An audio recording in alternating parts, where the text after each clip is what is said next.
peradaban Generasi Robani di manapun antum berada. Jazakumullah khairan untuk antum yang masih tetap setia bersama di 91,1 FM. Alhamdulillah, kita bersyukur kepada Allah Subhanahu wa Ta'ala atas limpahan rahmat dan karunia-Nya kepada kita bersama di kesempatan pagi hari ini. Kemudian salawat dan salam kepada Nabi Muhammad Sallallahu Alaihi Wasallam. Kita selalu bermohon salawat ini bisa bersambung hendaknya kepada seluruh keluarga beliau, kepada para sahabat dan juga kepada orang-orang yang tentunya istiqomah di atas ajaran sunnah-sunnah beliau hingga hari kiamat nanti. Baik, Generasi Robani di mana-mana berada, kaum muslimin dan kaum muslimat, ikhwan wa akhwat fillah, para pecinta ilmu. Kita kembali di kajian rutin kita bersama guru kita Ustaz Dr. Hidayatullah Ismail LCM Hafizahullah Ta'ala. Kita masih membahas kaidah-kaidah kehidupan dalam Al-Quran. Ini merupakan pertemuan kita yang keempat untuk kesempatan hari ini. Insya Allah nanti antum bisa menyimak kelanjutan dan bisa bertanya seputar materi di akhir sesi di 081273335531 melalui telepon ataupun pesan singkat di layanan WhatsApp. Antum juga bisa menyimak siaran kita live di laman Facebook Radio Robani 91,1 FM, di halaman pribadi Ustaz dan juga di Kampar Mengaji.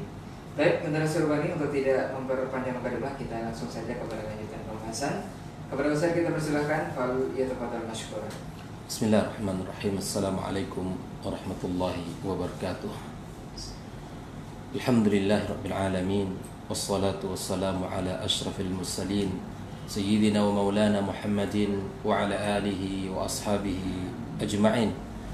Asyhadu an la ilaha illallah wahdahu la syarika lah wa asyhadu anna Muhammadan abduhu wa rasuluhu alladzi la nabiyya ba'dah. Ya ayyuhalladzina amanu ittaqullaha haqqa tuqatih wa la tamutunna illa wa antum muslimun. Hadirin hadirat, para pecinta ilmu dan para pendengar Radio Robani 91,1 FM, hafizakumullahu wa ra'akum. Bersyukur kita kepada Allah Tabaraka wa Ta'ala yang mempertemukan kita pada pagi yang penuh berkah ini, pada kajian rutin kita pada pembahasan tentang kaidah-kaidah kehidupan dalam Quranul Karim. Semoga Allah Subhanahu wa Ta'ala memudahkan kita di dalam jalan menuntut ilmu, dan semoga Allah jadikan kita orang-orang yang bisa mengamalkan ilmu yang sudah kita pelajari. Dan kita berselawat kepada Rasulullah sallallahu alaihi wasallam. Allahumma salli wa sallim wa barik ala Muhammad. Ahibati fillah, ikhwani wa akhwati fid din, hafizakumullah wa ra'akum. Masuk pada kaidah yang keempat, firman Allah Subhanahu wa Ta'ala di dalam surat Al-Qiyamah ayat 14 dan 15. Allah berfirman, balil insanu ala nafsihi basirah walau alqa ma'adhirah. Bahkan manusia menjadi saksi atas dirinya sendiri meskipun dia mengemukakan berbagai argumen dan alasan. Ikhwani, kaidah ini merupakan salah satu kaidah yang terkait dengan jiwa kita dan upaya untuk menjadikan dia suci. Dia juga merupakan salah satu sarana untuk mengobati berbagai macam penyakit yang ada dalam diri kita. Sesungguhnya Allah Subhanahu wa Ta'ala sudah bersumpah di dalam Al-Quranul Karim, di dalam surat Asy-Syams, untuk menegaskan makna yang agung ini. Kemudian Allah berfirman, qad aflaha man zakkaha, sungguh beruntunglah orang-orang yang menyucikan jiwanya. Wa ma'na al-qaidah bi ikhtisar, secara singkat makna kaidah ini adalah wa innal insan wa in hawala ayujadila an af'alihi aw aqwalihi, bahwa meskipun manusia berusaha untuk membela perbuatannya, membela perkataannya, yang dia ketahui, allati ya'lam min nafsihi butlaniha aw khata'iha, yang dia ketahui batil, yang dia ketahui salah, lalu kemudian dia mengemukakan berbagai argumen untuk dirinya, namun dia pasti tahu apa yang diucapkan dan apa yang dikerjakan oleh jiwanya. Meskipun dia berusaha untuk menutupi dirinya di hadapan manusia dan mengungkapkan berbagai alasan, namun tidak ada yang lebih mengetahui dan menyadari apa yang dia kerjakan daripada dirinya setelah Allah Subhanahu wa taala. Ikhwani wa akhwati fi din, hafizakumullah. Mari kita perhatikan bagaimana Al-Qur'an menggunakan kata-kata basirah, menggunakan kata basirah duna ghairaha minal alfaz, tidak menggunakan lafaz yang lain. Kenapa? Li'anna al-basirata mutadamminatun ma'na al-wuduh wal hujjah. Karena pada kata basirah itu terdapat ada makna al-wuduh, sesuatu yang jelas, wal hujjah. Kama yuqalu lil insani anta hujjatun ala nafsik, kamu tu hujjah bagi dirimu sendiri. Tidak ada yang bisa disembunyikan, tidak ada yang bisa disamarkan, karena dia basir, dia mengetahui dengan jelas, dia mengetahui dengan penuh bukti tentang apa yang dilakukan oleh dirinya, tentang apa yang dilakukan oleh dirinya. Maka kaidah ini bisa diterapkan dalam seluruh dimensi kehidupan kita, baik yang bersifat umum maupun yang bersifat privasi. Di dalam kitab ini disebutkan oleh pengarangnya beberapa bentuk-bentuk aplikasi dari kaidah Quran yang mulia ini, di dalam berinteraksi, di dalam bermuamalah, dan di dalam menjalani kehidupan kita. Yang pertama, fi tariqati ta'amuli ba'din nasi ma'an nusus syar'iyyah, dalam interaksi sebagian orang dengan nas syar'i. Dalam syariat kita ada dalil Al-Quran, bukan sunnah Nabi sallallahu alaihi wasallam. Ya, kita harus jujur bagaimana kita harus berinteraksi dengan ayat-ayat itu. Bagaimana kita harus berinteraksi dengan hadis-hadis Nabi sallallahu alaihi wasallam, dan bagaimana sikap kita terhadap perintah, dan bagaimana sikap kita terhadap larangan-larangan Allah. Falurubbama balagal ba'd nassun wadihun muhkam. Ada sebagian orang ketika sampai kepadanya nas yang tegas dari Al-Quran atau sunnah yang sahih, dan itu adalah dalil yang tidak ada keraguan padanya, yang tidak ada keraguan padanya, serta tidak ada perbedaan pendapat para ulama terkait pendalilan tersebut, apakah dalam menetapkan perkara yang wajib ataupun dia menjelaskan tentang sebuah keharaman terhadap sebuah hukum. Baik, sebagian orang ketika melihat dalil-dalil tersebut, dia ada perasaan risih dalam jiwanya, dan bahkan berusaha menghindar dari penerapan apa yang dikandung oleh Al-Quran, oleh ayat atau hadis-hadis tersebut, karena tidak sesuai dengan hawa nafsunya. Ini sebuah pelajaran mahal kaum muslimin, agar kita bisa berinteraksi dengan jujur. Jika kebenaran sudah sampai berdasarkan dalil Al-Quran ataupun sunnah Nabi SAW yang sahih, maka disitulah dituntut seseorang untuk bisa menerapkan pada dirinya, baik pada perintah yang dilakukan ataupun pada larangan yang harus ditinggalkan.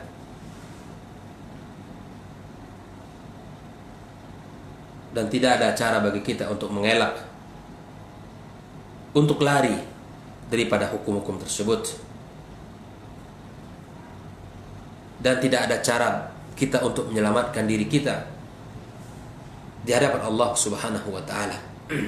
Karena sesungguhnya manusia itu mengetahui apa yang ada dalam dirinya, apa yang dikatakan, apa yang diucapkan, apa yang dilakukan.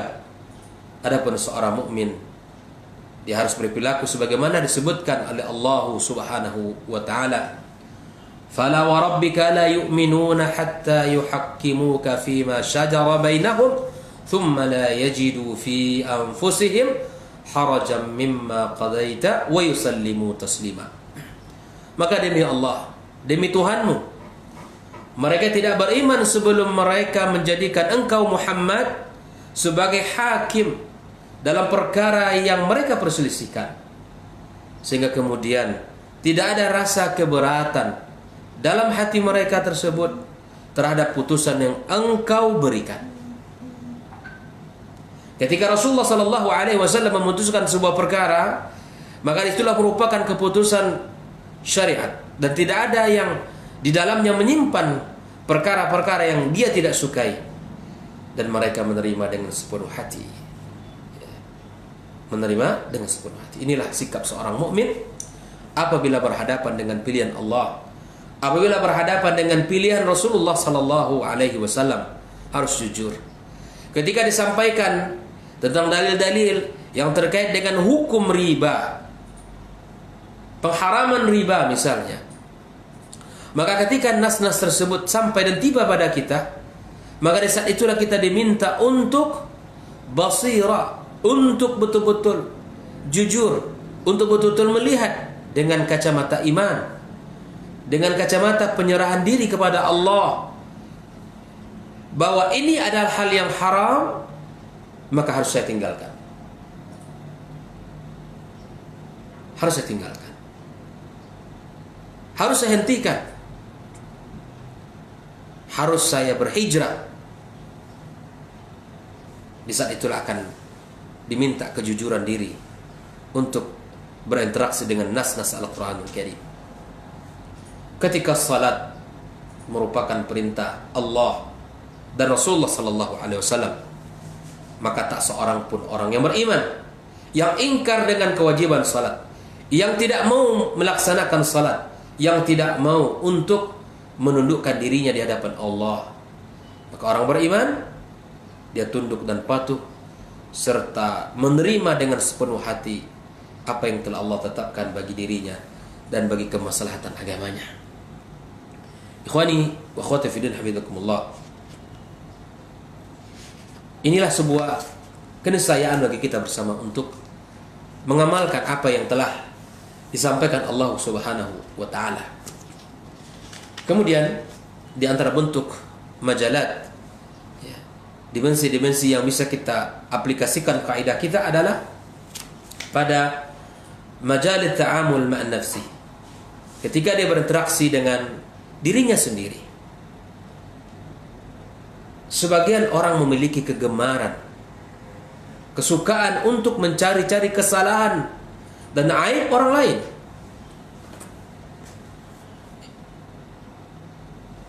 Lebih suka untuk mencari aib orang lain, lebih suka untuk membuka-buka aib orang lain dan kesalahan orang lain. Dan di saat yang sama dia lalai terhadap aib dirinya sendiri. Semoga Allah Subhanahu wa taala melindungi kita semua dari pelaku tersebut. Ketahuilah ini merupakan tanda kehinaan. Tanda kehinaan. Sebagaimana dikatakan oleh sebagian ulama, ya.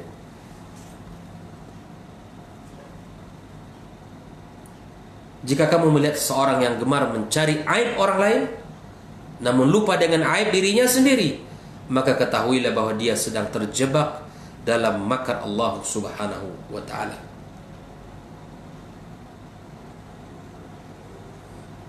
Inilah sebuah perkataan yang sangat indah. Jika orang sangat gemar mencari kesalahan orang, mencari aib orang, mencari kekhilafan orang, dan di saat yang sama dia lalai dengan kekurangan dirinya, dengan dosanya, dengan kesalahannya, maka ketahuilah dia sedang terjebak, dia sedang tersesat, dia sedang dalam murkanya Allah, dalam makarnya Allah Subhanahu wa taala. Oleh ikhwani wa akhwati fiddin hafizakumullah, tidak ada yang pantas bagi seorang mukmin untuk dilewati hari-harinya daripada untuk melihat ke dalam, melihat kepada dirinya, melihat kepada kekurangannya.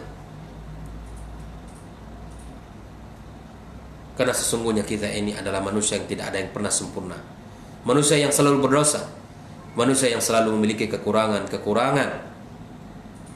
Maka tak pantas dan tidak punya alasan bagi kita untuk melihat kekurangan saudara-saudara kita.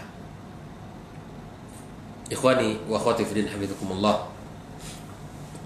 Berikutnya, di antara bentuk aplikasi dari kaidah balil insanu ala nafsihi basira, ya, yaitu dalam rangka berinteraksi dengan kesalahan-kesalahan dirinya sendiri. Kadang-kadang kita ini menyaksikan, melihat sebagian orang yang berusaha membela dirinya di dalam berbagai kesempatan-kesempatan, yang sudah nyata kesalahannya dengan sesuatu yang dia sadari dalam dirinya sendiri bahwa itu adalah salah, bahwa itu adalah kekeliruan. Namun dia mencari-cari alasan, mencari-cari dalih, mencari-cari alasan untuk dirinya dan berusaha untuk membelanya. Yang patut kita lakukan adalah mencari dalil untuk berpijak apakah yang kita buat ini salah atau benar. Bukan mencari-cari pendalilan atau mencari-cari dalil apakah yang kita lakukan ini dibenarkan atau tidak. Ikhwani wa akhwati fiddin, mukmin yang baik dia berdalil dengan Al-Quran dan Sunnah, bukan berdalih dengan akal dan hawanya. Ketahuilah wahai saudaraku, hari ini berbagai macam perdebatan, berbagai macam bentuk silang pendapat, pertikaian dan seterusnya. Tapi yakinlah ketika kita berpijak kepada sebuah kebenaran yang ditopang oleh dalil, yang ditopang oleh ayat-ayat dan sunnah-sunnah Rasulullah sallallahu alaihi wasallam, dan kita berazam mengamalkannya, maka teruskanlah itu. Kuatkan azam kita dan mintalah pertolongan kepada Allah. Dan ketika kita mendapatkan ada orang-orang yang tidak mau untuk berpijak, mungkin dia berpijak kepada Al-Quran dan Sunnah, berpandu kepada Al-Quran dan Sunnah, namun terkadang yang salah adalah penistidlalan daripada ayat dan hadis-hadis tersebut. Jangan kita jadikan Al-Quran dan Sunnah sebagai pijakan untuk pendalihan kita, menjadi alasan untuk pembenaran. Di ayat dan sunnahnya benar, tapi penempatan yang disebut dengan wujud dilalahnya ini yang perlu kita benarkan. Oleh ikhwani, balil insanu ala nafsihi basira, ya, walau alqa ma'adhirah. Maka Syekhul Islam Ibnu Taimiyah mengomentari ayat ini, fa innahu ya'tadhiru an nafsihi bi'a'zarin wa yujadilu anha. Dia mengemukakan uzur-uzur untuk dirinya sendiri, wa yubsiruha bi khilafi dzalik, sementara dia mengetahui dengan jelas apa yang sesungguhnya. Ini makna ayat ini, kata Syekhul Islam Ibnu Taimiyah. Dia berusaha untuk mencari alasan, pembenaran, dalih, tapi dia sesungguhnya mengetahui apa yang dilakukan, yang diucapkan, yang diyakini. Maka kembali kepada kaidah Qur'aniyah ini, wahai saudara-saudaraku kaum muslimin, kaum muslimat, agar kita betul-betul bisa menjalankan kehidupan dengan cara yang baik. Ikhwani wa akhwati fillah, hafizakumullah. Di antara yang bisa kita lakukan dalam kaidah, penerapan kaidah ini adalah pada ranah dalalah atau makna petunjuk kaidah yang mulia ini, bahwa hendaklah setiap orang memeriksa dan melihat aib dirinya sendiri dan berusaha untuk memperbaikinya sebisa yang bisa dilakukan. Ini merupakan bagian daripada jihad yang baik terhadap dirinya, usaha yang mulia untuk dilakukan. Jangan sampai pula kita larut dalam aib dan kesalahan orang-orang yang menyibukkan diri kita, atau jangan sampai pula kita larut bahwa kita tumbuh dan hidup di atas sebuah kesalahan yang telah diingatkan, dan namun kita tidak mau untuk memperbaiki diri kita sendiri. Ketahuilah wahai saudaraku, tidak ada orang yang lebih tahu tentang diri kita sendiri. Tidak ada orang yang lebih tahu tentang dirimu, tentang aibmu, tentang kesalahanmu dan dosa-dosamu, serta akhlak-akhlak yang engkau sembunyikan, kecuali dirimu sendiri. Maka di sini kita diminta jujur oleh Allah Azza wa Jalla di dunia ini. Di dunia ini. Agar kita nanti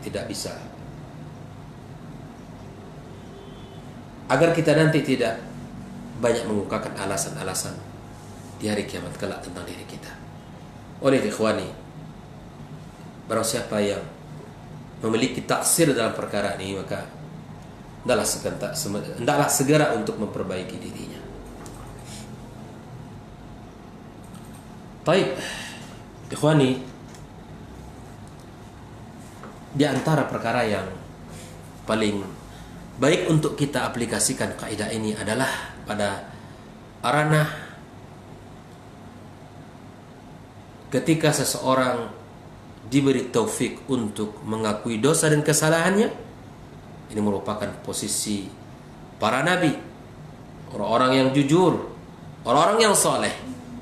Contohnya ketika pengakuan dosa oleh Adam alaihissalam dan istrinya Hawa, ketika mereka memakan buah khuldi, mereka berkata kepada Allah Azza wa Jalla, qala Rabbana zalamna anfusana wa illam taghfir lana wa tarhamna lanakunanna minal khasirin.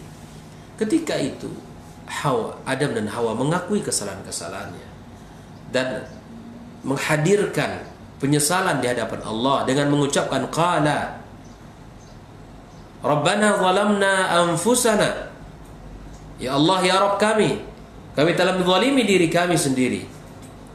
Wa illam taghfir lana wa tarhamna, jika engkau tidak mengampuni kami dan tidak merahmati kami, lanakunanna minal khasirin, niscaya kami akan termasuk kepada orang-orang yang merugi. Ini dia merupakan jalannya para nabi dan rasul, jalannya orang-orang saleh dan jalannya orang-orang yang baik, menyesali perbuatan atas kesalahan yang dilakukan adalah keimanan dan kebaikan yang akan dia dapatkan dalam kehidupannya. Ketika Musa alaihi salam membunuh laki-laki Koptik, dia menyesal dan mengucapkan sebagaimana Allah katakan dalam dirinya, qala rabbi inni zalamtu nafsi faghfirli faghfara lahu innahu huwal ghafurur rahim. Dia Musa berkata, ya Rabbku, ya Tuhanku, sesungguhnya aku telah menzalimi diriku sendiri, maka ampunilah aku. Maka Allah Maha mengampuninya. Sesungguhnya Allah Maha Pengampun dan Maha Penyayang. Coba lihat Musa alaihissalam ketika dia khilaf, maka dia segera kembali kepada Allah. Ya, balil insanu ala nafsihi basira. Dia tahu tentang dirinya, dia tahu tentang kesalahannya. Dia tahu ketika salah, maka dia tahu betul dengan dirinya dan perilakunya dan apa yang dikerjakan olehnya. Maka sepatutnya kita untuk kembali dan segera kembali kepada Allah Subhanahu wa taala. Ikhwani, masih banyak contoh-contoh dalam Al-Qur'anul Karim bagaimana penyesalan-penyesalan orang-orang yang berdosa, penyesalan-penyesalan yang mereka melakukan sebuah kesalahan, ya, lalu kemudian mereka bertaubat kepada Allah Subhanahu wa taala. ما أثبته القرآن عن أولاء المنافقين الذين اعترفوا بذنوبهم. Orang-orang yang mana Allah Azza wa Jalla terhadap orang-orang munafikin yang mengaku atas kesalahan dan dosa mereka. Apa kata Allah? Wa akharuna i'tarafu bidzunubihim khalatu amalan salihan wa akhara sayyi'a asallahu an yatuba alaihim innallaha ghafurur rahim. Fa'alima anna man lam ya'tarif bidzambihi kana minal munafiqin. Dia orang-orang yang tidak mau mengakui tentang dirinya, orang-orang yang tidak mengakui tentang kesalahannya, maka dia termasuk orang-orang yang munafik, orang-orang yang tidak memiliki keimanan yang sempurna di hatinya. Oleh itu ikhwani, ketika kita sebagai seorang ayah, maka jujurlah ketika kita mencari nafkah. Apa yang kita bawa, apa yang kita suapkan kepada anak kita, adalah sesuatu yang betul-betul kita yakini halal secara syar'i. Ketika kita menyuapkan nafkah kepada mereka, makanan-makanan yang kita beli untuk mereka, yakinlah apa yang kita suapkan itu betul-betul dari sumber yang bersih dan jernih. Kenapa demikian? Karena dia akan sangat berpengaruh kepada apa yang kita berikan itu. Ya. Walau mungkin anak kita, walau mungkin istri kita tidak tahu, tapi kita tahu tentang diri kita, tentang apa yang kita lakukan itu. Allah Subhanahu wa ta'ala mengetahui. Karena jangankan harta-harta yang haram atau syubhat, yang halal sekalipun akan diminta pertanggungjawabannya oleh Allah. Fama baluka akhi fillah. Bagaimana kondisi kalau itu adalah harta-harta yang haram? Dia akan mengotori hati, dia akan mengotori jiwa, ia akan membuat kabur pemandangan kita, membuat kabur perasaan kita, ia membuat hilang, membuat buram keimanan kita. Harta itu akan membuat kita kabur. Yang halalnya dipertanyakan, tentu yang haramnya tidak hanya dipertanyakan, tapi akan mendatangkan dampak buruk. Ikhwani wa akhwati fid din, sebagai sang ibu yang pendidik yang ada di rumah, jujurlah ketika mendidik anak-anak kita. Ketika Anda sebagai seorang anak, maka jujurlah di dalam sikap dan perilaku. Ketika kita sebagai mahasiswa, maka jujurlah dengan apa yang diamanahkan orang tua kita untuk belajar. Jangan lakukan perkara-perkara yang mereka tidak sukai. Ketika orang tua kita meyakini kita belajar di kampus, di sebuah lembaga pendidikan, maka lakukan apa yang mereka persangkakan kepada kita, bukan sebaliknya. Ikhwani, jujurlah dalam diri kita, jujurlah dalam perkataan kita, jujurlah di dalam sikap kita. Jujurlah. Balil insanu ala nafsihi basirah. Tak ada satupun yang akan bisa menyembunyikan, tak ada satupun yang bisa akan menutup, karena Allah Maha mengetahui. Dan inilah hati orang beriman. Inilah membuat kita ini bisa tenang, karena memang tidak ada yang bisa kita sembunyikan. Allah Maha mengetahui, Allah melihat, dan itulah membuat kita ini akan terus menuju kepada perbaikan-perbaikan. Ketika kita sebagai seorang pegawai, maka jujurlah dalam tugas yang telah diberikan kepadanya. Jujurlah kepada amanah yang telah diberikan kepadanya. Jujurlah dalam segala hal tindak tanduk kita. Semoga Allah Subhanahu wa ta'ala memberikan kemudahan-kemudahan dalam kita di dalam menjalankan ayat yang mulia ini. Balil insanu ala nafsihi basirah walau alqa ma'azirah. Ya, walaupun dia memberikan alasan-alasan, argumen-argumen untuk membenarkan apa yang dilakukan, tapi dia tahu tentang dirinya, dia tahu tentang kondisi jiwanya, dan dia tahu tentang keadaan hatinya. Barakallahu fikum. Semoga Allah SWT berkahi pertemuan ini. Saya kembalikan kepada saudara saya Ustaz Rai. Baik, jazakallahu khairan Ustaz. Barakallahu fikum untuk materi kita di kesempatan hari ini. Lanjutan materi kita mengenai kaidah-kaidah kehidupan dalam Al-Quran. InsyaAllah apa yang sudah disampaikan Ustaz nanti kita bisa amalkan juga dalam kehidupan sehari-hari. Seperti biasa, untuk antum yang ingin bertanya, silakan ke 081273 335531 mengenai materi kita di kesempatan hari ini. Sebelum kita tutup kajian, ada beberapa pertanyaan yang sudah masuk di nomor WhatsApp kita. Kita coba jawab untuk yang pertama, Ustaz. Bismillah, Assalamualaikum warahmatullahi wabarakatuh, Ustaz. Waalaikumsalam warahmatullahi wabarakatuh. Ustaz, mau bertanya, apakah yang harusnya kita lakukan ketika kita mendapat kabar bahwa saudara kita sedang sakit parah, tetapi kita tidak bisa untuk mengunjunginya? terputus silaturahim, sebatas itu saja. Apakah ada hal lain yang bisa kita lakukan selain mengunjungi dan doa? Nah, Ustaz. Bismillahirrahmanirrahim. Alhamdulillah wassalatu wassalamu ala Rasulillah wa ala alihi wa sahbihi wa mawala amma ba'd. Nah, ketika kita mendengarkan saudara kita dalam kondisi musibah atau dalam keadaan menghadapi musibah, kita ada beberapa hal yang bisa kita lakukan sebagai orang beriman. Maka ketika mendengarkan berita tersebut, maka dia berdoa kepada Allah Subhanahu wa taala agar Allah Subhanahu wa taala sembuhkan dia dari penyakitnya. Maka di antara doa-doa yang diajarkan Nabi sallallahu alaihi wasallam, la ba'sa tuhurun insyaallah. Allahumma rabban nas. Allahumma rabban nas, ya. Idhabil ba's ishfihi anta syafi. La shifaa illa shifaa'uk shifaan la yughadiru saqama. Ya.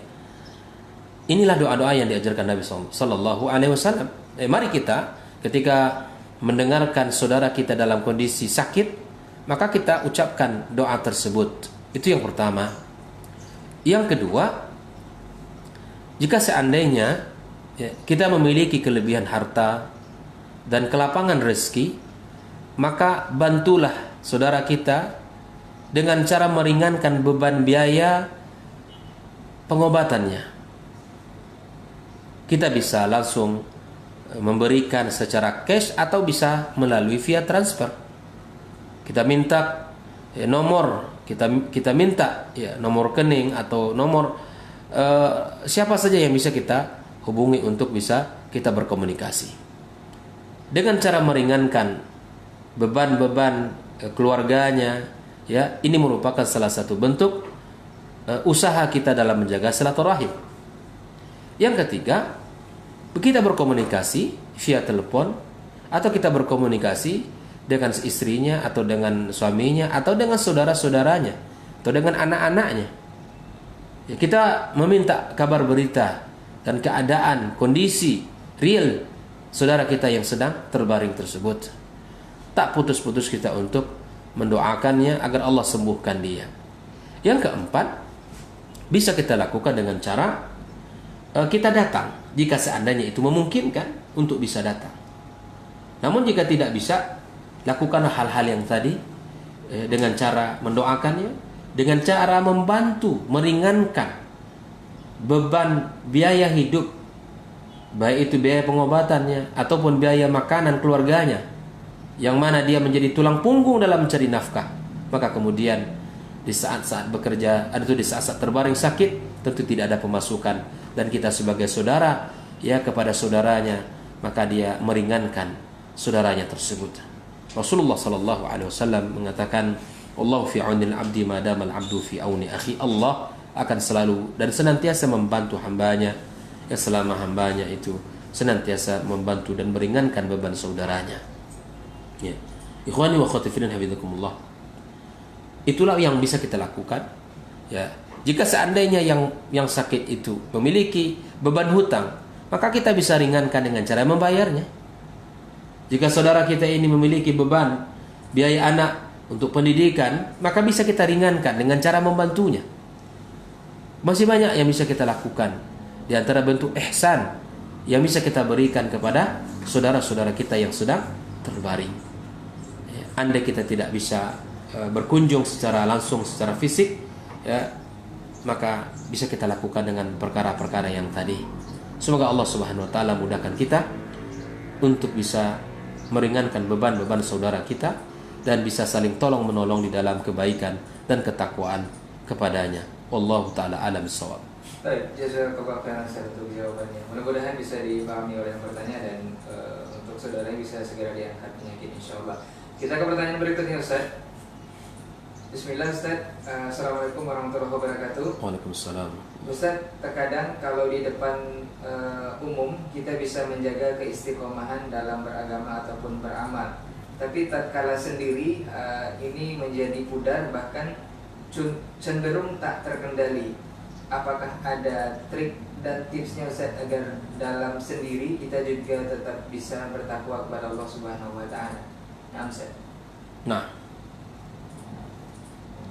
Bismillahirrahmanirrahim. Alhamdulillah wassalatu wassalamu ala Rasulillah wa ala alihi wa sahbihi wa mawala amma ba'd. Akhi fillah.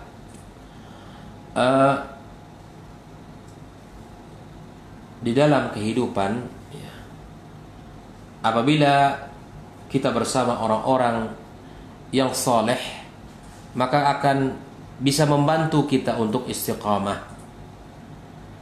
Dan ini benar. Makanya Rasulullah sallallahu alaihi wasallam menyuruh kita untuk bersahabat dengan orang-orang yang saleh, berteman dekat dengan orang-orang yang baik. Karena teman itu merupakan cerminan kehidupan kita. Al-mar'u ala dini khalilihi, kata Nabi alaihi salatu wasallam. Seseorang akan berada pada jalan agama saudaranya. Falyanzur ahadakum man yukhalil. Hendaklah engkau memilih siapa orang yang bisa dijadikan teman dekat. Bersahabat dengan orang rajin salat, kita akan bisa rajin salat. Bersahabat dengan orang-orang yang taat menjaga agama dengan baik dan semangat, maka kita juga akan terdorong untuk melakukan hal yang sama. Maka itu akhi fillah, kalau kita lihat ketika serigala itu berjalan melihat seekor kambing yang terpisah dari rombongan, mereka sangat mudah untuk menerkamnya. Di saat kita bersama, di saat kita berjamaah, di saat kita bersama orang-orang yang saleh, maka kita akan kokoh dan kuat. Tapi di saat-saat kita sendiri dan di saat kita jauh dari orang-orang yang baik, maka di saat itulah kita akan mudah tergelincir kepada jalan keburukan. Maka trik pertama adalah akhi fillah, hendaklah senantiasa berjamaah, hendaklah senantiasa bersahabat dengan orang-orang yang saleh. Karena ini merupakan cara untuk membantu kita ya agar bisa istiqamah di jalan Allah Subhanahu wa taala. Yang kedua, seringlah berdoa kepada Allah Subhanahu wa taala dikala munajat kita, agar kita tetap istiqamah di saat kita bersama dengan orang-orang ataupun di saat kita berada dalam keadaan sendiri. Rasulullah sallallahu alaihi wasallam bersabda dari sebuah hadis yang diriwayatkan oleh Abdullah ibn Amr ibn al-As radhiyallahu taala anhuma, Nabi sallallahu alaihi wasallam bersabda dengan mengatakan, Allahumma musarrifal qulub sarrif qulubana ala ta'atik. Hadis riwayat Imam Muslim. Dari Abdullah ibn Amr ibn al-As radhiyallahu taala an, Nabi sallallahu alaihi wasallam bersabda, ya Allah, zat yang membolak-balikkan hati, maka balikkanlah hati kami ini untuk ketaatan kepadamu. Kita minta kepada Allah Subhanahu wa taala. Kita minta kepadanya agar Allah bolak-balikkan hati kita ini ya pada ketaatan, pada amal yang dicintai olehnya, bukan pada perkara-perkara yang dibenci. Ini salah satu yang bisa kita lakukan untuk kita tetap istiqamah, baik itu bersama orang-orang ataupun kita dikala sendiri. Dalam riwayat yang lain, Rasulullah sallallahu alaihi wasallam juga bersabda, inna quluba bani Adam kullaha baina isba'aini min asabi'ir rahman ka qalbin wahidin yusarrifuhu haitsu yasha. Sesungguhnya hati manusia itu seluruhnya di antara jemari-jemari Allah Subhanahu wa taala, seperti satu hati. Allah membolak-balikkannya sekehendak apa yang Dia suka. Oleh itu ikhwani, kita minta kepada zat pemilik hati kita agar Allah kokohkan kita, agar Allah kuatkan kita, agar Allah jadikan kita ini orang-orang yang senantiasa istiqamah pada jalan yang dicintai olehnya. Yang ketiga, seorang hamba hendaklah menempuh sebab-sebab dan cara untuk bisa selamat dengan meminta tolong kepada Allah Subhanahu wa taala. Karena Allah yang menggenggam segala sesuatu dengan mudah. Kemudian